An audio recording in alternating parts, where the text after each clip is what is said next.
Olha só, a seleção brasileira tem técnico novo, né? Técnico interino novo, né? Vamos explicar rapidamente, né? O Fluminense tem o técnico Fernando Diniz, que comanda a equipe, então o Fernando Diniz agora vai se dividir entre a seleção brasileira e o Fluminense, porque a CBF espera pelo italiano Carlo Ancelotti só no ano que vem. Deve chegar, né? Aí quando encerrar o contrato dele com o Real Madrid.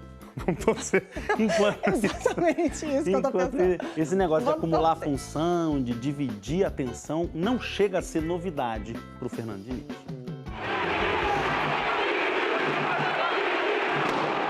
Se já não era pequena a responsabilidade de dar alegria a milhões de torcedores do Fluminense,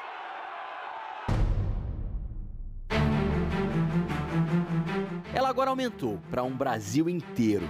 Eu jamais sairia do Fluminense para abraçar só a CBF. Embora seja um sonho, era uma coisa que eu teria que adiar. O contrato é até julho do ano que vem. Enquanto a CBF espera pelo favorito, Carlo Ancelotti, Diniz tem pela frente 6 jogos das eliminatórias da Copa e mais 2 amistosos em março, além do Brasileirão e da Libertadores pelo Fluminense. Essa divisão ela pode ser mais maléfica para o Fluminense do que para a seleção brasileira. Ele vai ter que saber dividir um pouco isso aí, né? Eu vou procurar reproduzir aqui aquilo que me trouxe aqui. Não vou mudar. O que eu vou ter aqui é uma fartura de jogadores renomados, ter a melhor matéria-prima do mundo, para poder tentar executar da melhor maneira que eu conseguir as ideias que eu tenho. O estilo intenso, exigente e às vezes explosivo na beira do campo sempre esteve entre a admiração e a ironia. O que é o bom do futebol ali? É a bola, então a gente tem que ficar com a bola. É um cara que deixa a gente à vontade. E aí eu acho que com isso flui. Porque a minha carreira, se você pegar, era muito mais recheada de críticas do que de elogios, por conta da minha maneira de ver o futebol e de enxergar o mundo. Eu não fiz estágio com ninguém, eu passei de jogador a treinador. A mudança de papel foi em Votorantim. Nessa cidade do interior de São Paulo, em 2009, nascia um clube, o Votorati, e ele precisava de um técnico. A primeira pessoa que eu perguntei foi pro Wagner Mancini, que é um amigo e irmão, ele indicou o Fernando Diniz. Falei, Mancini, não é jogador, eu tô precisando de um treinador. E ele falou assim, pode levar que eu assino embaixo. A dúvida do Mauricinho, ex-jogador do Vasco, que assumia o Votorati, era porque Fernando Diniz tinha sido jogador até o ano anterior. Fernando Diniz vai pro chute, bateu colocado. Fernando Diniz!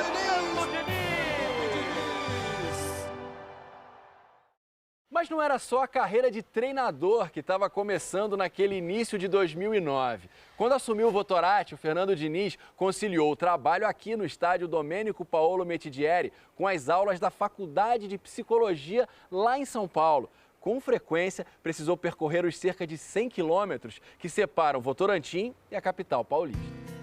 A faculdade ficava nesse shopping paulista, atrás dessas paredes, onde foi aluno do Thiago. Fernando, dos alunos que eu já tive, é um dos mais interessados, né?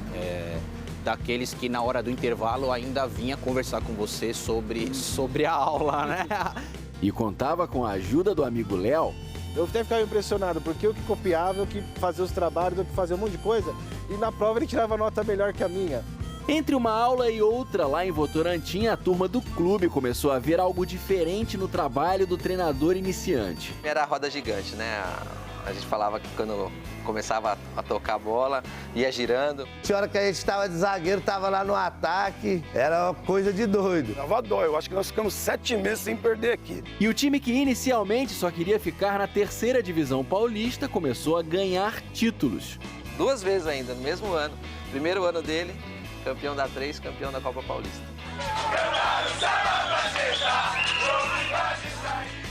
Mas desde o começo, Diniz já mostrava um olhar além da bola. Primeiro, a coisa que eu procuro fazer nos clubes que eu vou, e nesse caso aqui na seleção vai seguir essa mesma dinâmica, é de me aproximar dos jogadores. A psicologia, ela nos ensina a reconhecer aquilo que as pessoas têm de melhor, né?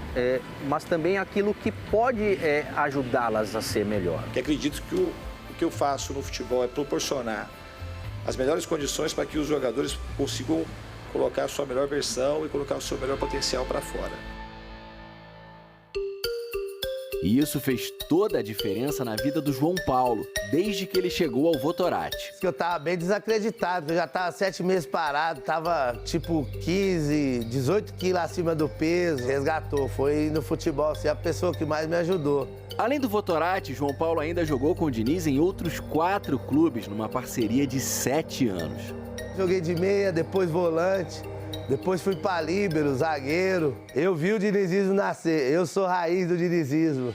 E enquanto seguia como treinador em outros campos, Diniz, em parceria com o Léo, tinha uma última missão na faculdade de psicologia, o trabalho de conclusão de curso. O tema, a importância da liderança do treinador para os jogadores. Diniz usou os contatos no futebol para fazer uma pesquisa de campo em clubes como Corinthians, por exemplo, onde ele jogou. O trabalho foi muito bom, né? Eu diria que acima da média.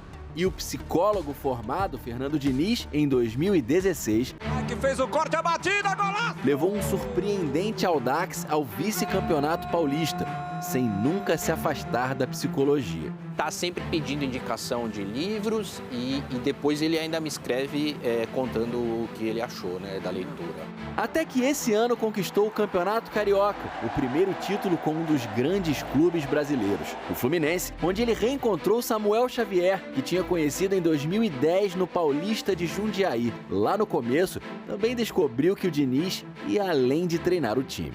Eu tive um problema de pubalgia, né? Mas pensando que ele ia chamar algum físio, né? Alguém para fazer, foi ele mesmo. Isso marca muito, né, para o jogador, porque o treinador tirar o tempo dele, talvez ele poderia estar estudando, fazendo qualquer outra coisa, ele tirar e estar junto com você no campo ali, te ajudar nisso, que nem é o papel do treinador isso aí, né? Juntos viveram momentos espetaculares, como a goleada por 5-1 sobre o River Plate na Libertadores e a oscilação do time mais recentemente, como, por exemplo, a amarga eliminação para o Flamengo na Copa do Brasil. Gabigol! É o gol da classificação do Flamengo com o artilheiro! E é um cara que assume o erro. Ele falou, cara, se der errado, sou eu que estou mandando vocês fazerem. Mesmo o Diniz que eu trabalhei em 2010 é o mesmo Diniz hoje, sabe? Um técnico que na faculdade de psicologia aprendeu a desvendar as emoções, se dividindo entre o campo e a sala de aula, agora vai exercitar novamente a capacidade de se desdobrar.